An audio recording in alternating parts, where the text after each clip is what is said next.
Hey everyone, welcome back to Gluten Free Habit. I'm Linda, and today I'm going to show you how to make these gluten-free chewy brownie cookies with walnuts.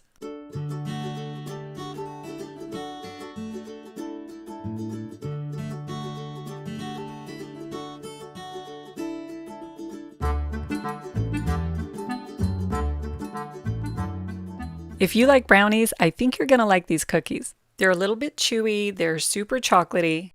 I've added walnuts and chocolate chips to these cookies, but you can add whatever you like. I'll change it up sometimes and I do mint chocolate chips or butterscotch or peanut butter chips. And if you're not a nut person, you can leave those out and increase the amount of chips you put in. This recipe will make about 17 cookies, but if you love cookies as much as I do, double the recipe. And I just want to give a big thanks to everyone who's subscribed so far. I really appreciate it. And I hope you're enjoying the recipes.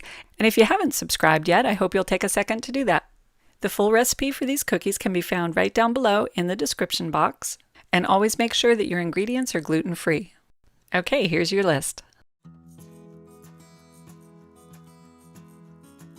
You'll need some white rice flour, brown rice flour, tapioca flour, cocoa powder, salt, baking soda, xanthan gum, some butter, dark brown sugar, granulated sugar, vanilla, some eggs, chopped walnuts, and some chocolate chips.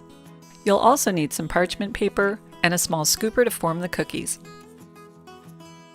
Okay, let's get a few things ready. First, line your cookie sheet with some parchment paper and measure out your walnuts and start chopping. I like to make the walnuts fairly small because if they're too big, they can break apart the cookie. I really love walnuts and they're super healthy for you, but if you don't like them, just swap them out for something else. I think my next choice for these cookies would be macadamia nuts. Walnuts can also be a little bit pricey, but what I do, especially around Christmas time when I'm doing a lot of baking, I splurge once, get the big huge bag, and it's a better value per ounce. It'll last me for most of my holiday baking.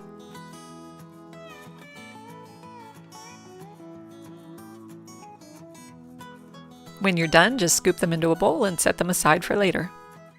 Okay, let's get started. We'll begin by mixing together all of our dry ingredients. Set out a medium-sized mixing bowl and add in your white rice flour, brown rice flour, tapioca flour, cocoa powder, salt, baking soda, and xanthan gum. Now whisk that all together really well. Remember, when you're measuring out your flours, you don't want to take your measuring cup and scoop it into the bag of flour. You'll wind up with way too much flour. Instead, you want to either weigh it, that's the most accurate, or spoon it into your measuring cup little by little and then level it off with the back side of a knife. When you're done, you can set that aside and we'll move on to the next step. Set out another medium mixing bowl and add in your brown sugar and your granulated sugar. Stir that up a little bit and just break up any of the brown sugar lumps that you see in there. Now you can move over to your stove and melt your butter. You can do this in a small saucepan or a small frying pan over low heat. I like to just chop up the butter a little bit to speed up the process.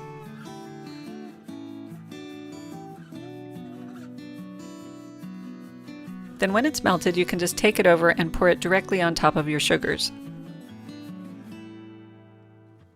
You can mix this up just to get everything combined, but it's not really going to do much yet because we haven't added in the eggs, so it's still going to be dry at this point.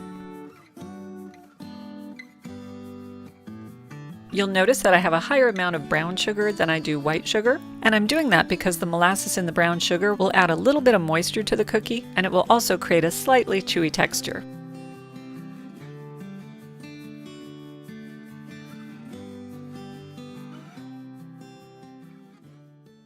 Now add in 1 egg, 1 yolk, and your vanilla. Now mix this up really well. Start on low speed and then you can increase it to medium.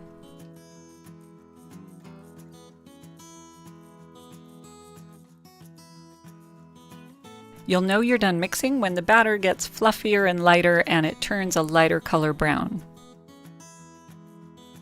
Now add this wet mixture into the dry mixture using a spatula to scrape out every last drop.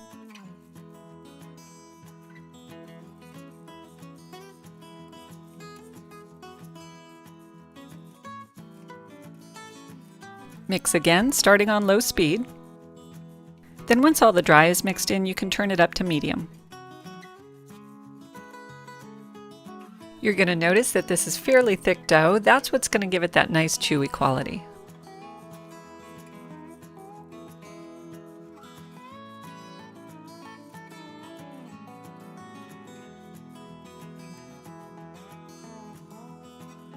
About halfway through your mixing, you'll want to stop and scrape down the sides of your bowl to make sure everything gets incorporated.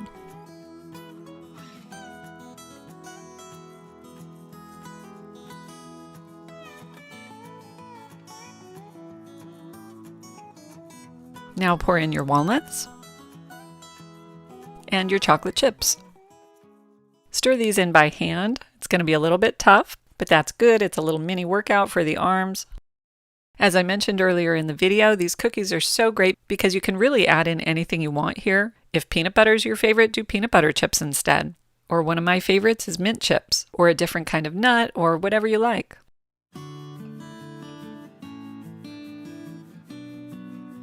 Okay, once you're done stirring in all the chips, take the dough and refrigerate it for 30 minutes. Try not to skip this step because it really does make a difference in the texture of the cookie.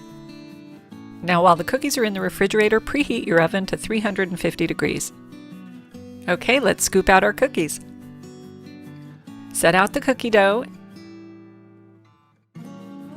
and your lined cookie sheet, and get out something to scoop the dough with.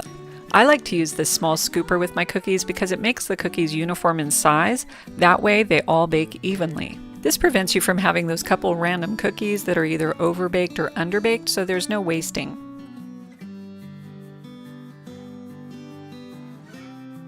You can definitely pre-make this dough and leave it in the refrigerator overnight. That way, if you needed the cookies fresh tomorrow, take the dough out and let it sit on the counter for about 20 minutes. And then you can start baking up the cookies when the dough is chilled, but it's not really solid.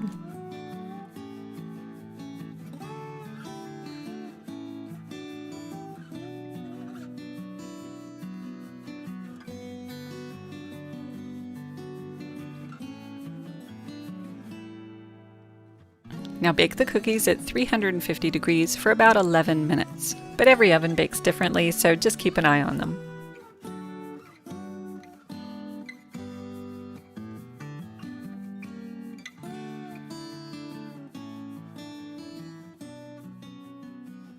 When you take them out of the oven, they'll be puffy and they'll have a beautiful crackle top just like brownies.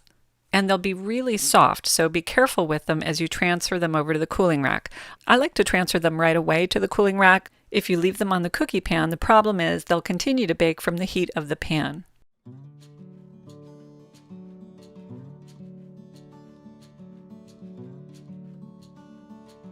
These cookies are rich and chocolatey and they're so good. I really hope you give them a try. They're a big hit in my house. I hope they are in yours too. And thank you so much for watching. I really appreciate it. If you think this video was helpful, do me a favor and click the thumbs up down below.